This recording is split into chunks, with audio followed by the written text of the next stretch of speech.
Today we're comparing two high-end rain shells, the Namche GTX from Rab and the Beta from Arc'teryx. Both of these are two high-end pieces that stand out among the rest when it comes to the outdoor shells. Today we're going to be talking about technical design, comfort, weatherproofing, and durability. And if those things sound important to you, stay tuned for a little bit more information. First up here, we have the Namche GTX from Rab. This one comes in with a 75D face fabric with that PFC-free DWR EPE membrane coating, all of that good stuff. Basically, what does that mean is this jacket is as waterproof as it's ever been, but now it comes with that new membrane. So in the industry over the last couple of years, we've all been saying Gore-Tex is bad, we need to replace it, what are we gonna do with it? And now Gore-Tex, the brand Gore-Tex, has done that.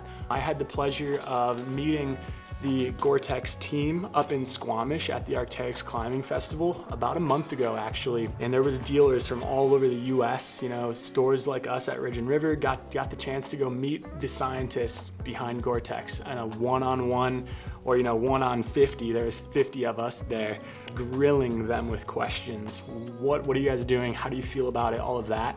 And the guys at Gore-Tex really are super stoked on this new material. They're super stoked for the chance to get to create a new waterproof material that's better for us as people, better for the environment, and really waterproof to keep us, having fun on all of our different adventures. So yeah, just wanted to throw that out there before we get into this video.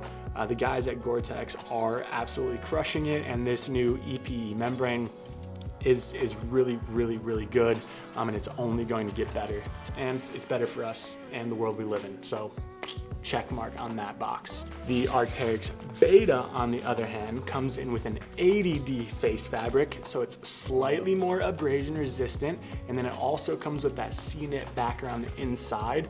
So you get a little bit more of that crunch on the outside with the Beta, but it does have a little bit more of like a softer, more comfortable internal kind of feel to it, so it's quieter, smoother, slightly more flexible when you're moving.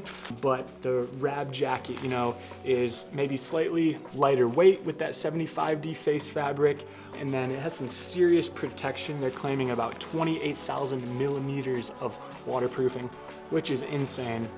Both of these jackets have some serious waterproofing in them, and you will stay dry. So we just touched a little bit on materials. Now let's just see how these things fit. Just gonna try them on and compare the fit between the two of them. Nothing fancy here. Oh, arm went through the wrong hole. Gotta close up my armpit zippers here. So right out the gate, I do own an Arc'teryx Beta, and this is my Namche, but this will be my first season ever using this Namche, so I don't have a ton of experience with it outside. I have used the Beta and the Beta LT, both snowboarding and hiking, so I have a ton of experience with the fit of that, which helps me realize how they're different. So I would say, this Namche here is definitely more of a relaxed cut, like a regular cut of a rain jacket compared to the Beta. So, it's definitely easier to layer under this jacket. I'm definitely noticing that is what's gonna be the big difference here in fit. So you can see this large jacket gives me a good amount of space in here. It's definitely got a lot of room for your base layers, for your mid layers, for your fleece, anything that you're gonna wanna toss under here to keep you really warm, because this is gonna keep you dry. So what you put underneath it keeps you warm. So obviously with this being more of a regular cut, the Beta leans a little bit more towards that technical cut, and I will throw that on in a second here. Rab does not have that storm hood that Arc'teryx sells you on all of their products, but you can feel that stiff brim here, so it does provide a lot of rain protection and sits well on a climbing helmet or a ski helmet, but it's not quite as refined as the Beta. So what's nice here in the Namche is that these cinches here in the back as well. So nice tight cinch that keeps it on your helmet when you're really getting after it and moving your head around. So that's a really solid thing there. So good stiff brim, really good cinch, high performance jacket with a slightly more durable material, and just a regular, more wide, comfortable fit on the Namche here. So right out the gate, with this Beta here, there definitely is, like I said, a little bit more of like a technical athletic cut. I can definitely feel that in my armpits, you know, but man, it feels a lot like lighter and more breathable than the Namche does out of the gate. So it seems like the Namche might do a little bit better of a job of keeping the heat inside. So that's a positive, but I was definitely warmer overall in the Namche. You know, really good technical movement, articulation capability. This thing is not snagging anywhere, but it definitely has a trimmer profile. So, you know, maybe better at like alpine use if you've got a lot of gear or you've got some ice axes, if you're doing some mixed climbing, you know, if you're really like having a lot of things that could snag, I would say this jacket would do a better job of not snagging on those pieces of equipment. So super important if you're utilizing it for that. Arc'teryx's Storm Hood is probably the best hood in the industry, I would say, especially when it comes to their shells. The Beta is one of the most popular jackets in the world, and that's for good reason. You know, it moves with your head. It's not ever blocking my field of view and keeps my visibility wide open. I need to be able to see everything in my field of view when I am rock climbing, ice climbing, mountaineering, snowboarding, whatever I'm doing, hiking outside. And this jacket does a really good job of protecting my head, keeping the water out of my eyes, keeping the sun out of my eyes, and allowing me to focus on exactly what I'm doing. So performance, rain shell. All right, so now we're gonna talk a little bit about comfort and durability. You know, I talked about this C-knit backer that the Beta boasts here.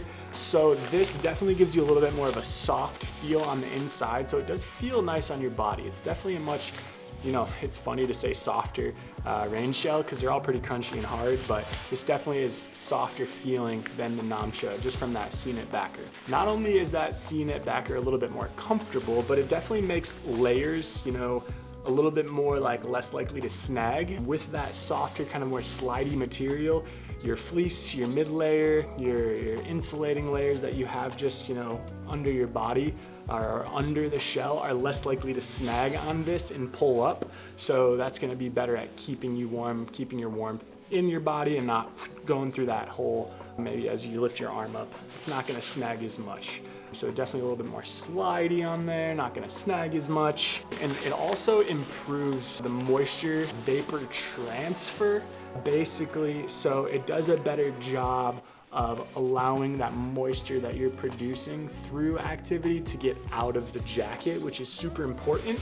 And it's the reason why this Beta does not come with pit zips and the Namche does come with pit zips. This jacket on its own does a really good job of allowing heat to transfer in and out of the jacket to keep you, you know, warm and cozy, but also, you know, have that breathable nature to it when you're doing your high output activities. So like I just touched on, this does not have the C-knit backer, but it is a slightly more tough and durable face fabric. So it is more crunchy and a little bit warmer to wear, but like I said, this one does come with the pit zips there. So while it doesn't do as good of a job of heat transference, you know, like the heat releasing out of the inside of the jacket, you have those pit zips which allow for space to be created so heat can come in and out of the jacket a little bit better. So if you do get too hot, it is really nice that this Namche does have the pit zips. And that's one area where the Beta is lacking, but it's supposed to. And Arc'teryx has a lot of other jackets in the LT, the AR and the SV that do have the pit zips, and we've talked about a lot of those in other videos, but the traditional Beta does not have pit zips. So between these two for comfort, I would say the Beta is definitely more on the comfortable side, you know, more for the luxurious users out there who really want to be not only really warm and really dry, but also want to feel very comfortable on the inside with that C-knit backer. So comfort, I would say, goes to the Beta, and durability goes to the Namche. So one of the most, or not one of the most, but the most important features of these jackets are the waterproofing and weather performance. That's why you're here, to see which one is going to keep you the driest. But I hate to break it to you, when it comes to performance, both of these jackets are using the same Gore-Tex EPE, fully waterproof, windproof, and PFAS-free membranes. So they're both great for the environment, or better for the environment than they used to be in previous renditions. They both are gonna keep you very, very dry, keep the wind out as well. So you're gonna be nice and warm and dry when you're getting after it in those wet conditions. And they both will perform very similarly. The biggest difference is just the lack of pit zips on the Beta, the pit zips on the Namche, and then that C-net backer that the Arc'teryx does boast. So like I said earlier, Rab says 28,000 millimeters of waterproofing, and Arc'teryx doesn't really boast those numbers. But after learning a little bit more about Gore-Tex and both of these brands, and just seeing them perform like in performance situations, I would say the waterproofing is right on point. So, that's not gonna be a deciding factor. If you want either one of these jackets, the waterproofing is the same for all intensive purposes. The biggest difference, like I said, both these jackets keep you bone dry, but the Arc'teryx Beta stays a little bit more supple and silent in bad weather, and the Namche feels a little bit more rugged. Again, all basically coming down to that C-net backer. So a little bit more durable, a little bit more rugged, a little bit softer, a little bit more comfortable. We're keeping that in the video. So final thoughts, the Namche is coming in at $300 and the Beta is coming in at $400. So if you're purely buying off of waterproofing capabilities, it comes down to which brand you like, which brand you want to stand behind, which colors you like a little bit better. But bang for your buck, then Namche GTX is probably a better price point at $300 if you're looking purely to save on budget. And it does come with those pit zips, so super awesome for higher output activities where you want a little bit more of a rugged jacket that's going to have slightly more abrasion resistance with that same waterproofing. And then with the Beta, it comes in at $400, like I said, but it is slightly more refined, more of that athletic, more trim cut, and it is slightly more comfortable with that C-net backer. So, if you are somebody who's gonna be doing a lot of higher output activities and then you're gonna be needing a lot of layers underneath, if you're gonna be getting into some alpine climbing, some ice climbing, some mountaineering, the Beta might be a better option for you, especially, if you like the color scheme and the aesthetic of the Arc'teryx jacket. So for $100 more, I would say they are fairly similar from a performance standpoint. But, if you want slightly more attractive, luxurious trim cut piece, check out the Arc'teryx jacket for sure. If you want something a little bit more rugged, a little bit wider, more regular cut, check out the Namche. So at the end of the day, function and value goes to Rab, refinement and comfort goes to Arc'teryx. That's basically what these brands come down to in general when it comes to a lot of the pieces. And we're gonna be taking the next 3 months here to really focus on Rab versus Arc'teryx versus Patagonia versus Helly Hansen. A lot of these top brands all make a lot of similar pieces, but we want to give you all of the information on them so you can digest it and pick which one is best for you. And if that's something you're interested in, definitely make sure you subscribe to our channel and hit the bell for notifications so you know when we post. Also, drop a comment down below and leave a like. Let us know why you like these jackets or why you don't. We definitely like interacting with you guys and we appreciate those comments down below. If you want to pick up these jackets, head on over to our website at ridgeandriver.com and use the code YouTube10 for 10% off of your next purchase of anything on our website. Thank you so much for watching. Stay dry out there, have fun this winter. Subscribe if you want to get more winter content. And hey, thanks for watching. See you later.